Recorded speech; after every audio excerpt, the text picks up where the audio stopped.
Kwa hiyo kuna shida ya uongozi na benchi la ufundi ambao ipo kwenye klabu ya Simba, na ndio maana makocha wengi wazuri wanaweza wakaja na pia kaondoka.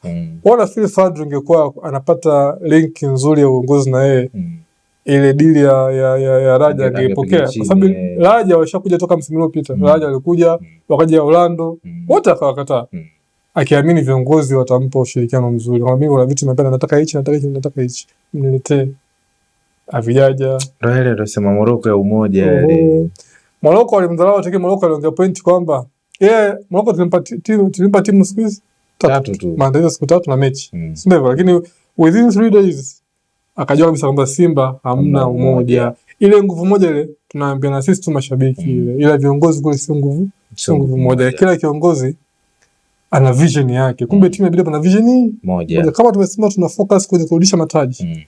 Basi asiwepo mtu ambaye anasema tu focus na mechi ya Yanga, tuvuka Yanga tu mtu mwingine afika pale tuunde tu timu wewe kuunda timu alafu nataka na mataji. Haiwezekani. Unda timu kwanza ndio mataji yaje. Kwa hiyo inabidi fanya maamuzi, kama tunaona timu sawa, maana yake kocha asipochukua kombe no pressure. Kama tunataka mataji basi tuwasimsidie watu wa maana, atuundi timu. Maana yake tuna timu inakuwa tayari tukashindane, sio hivyo? Sasa kiongozi huyu anataka tumfunge Yanga tu, huyu anataka kafu, huyu anataka tu ligi, huyu anataka tuunde timu. Haiwezekani. Yani kocha mnakuwa mnamchanganya. Kwa hiyo ujio wa Pantev ni sawa, kwa sababu mimi sina doubt na viongozi wa Simba juu ya kuchagua kocha. Yani hata kwa usajili mimi Simba sina doubt nao. Issue inakuja au unawasajili labda unaweza kuwalinda. Sio wale maplayer wasinde kitambaa cheupe labda.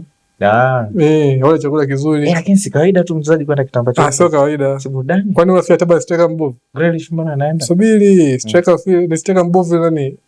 Hapana, amekuja hapa na profile hiyo. Sio profile, kaja hapa mechi kwanza kaweka, hizi kaweka. Baada ya muda alianzia mechi ya kirafiki hiyo. Baada ya muda mtu ananenepa.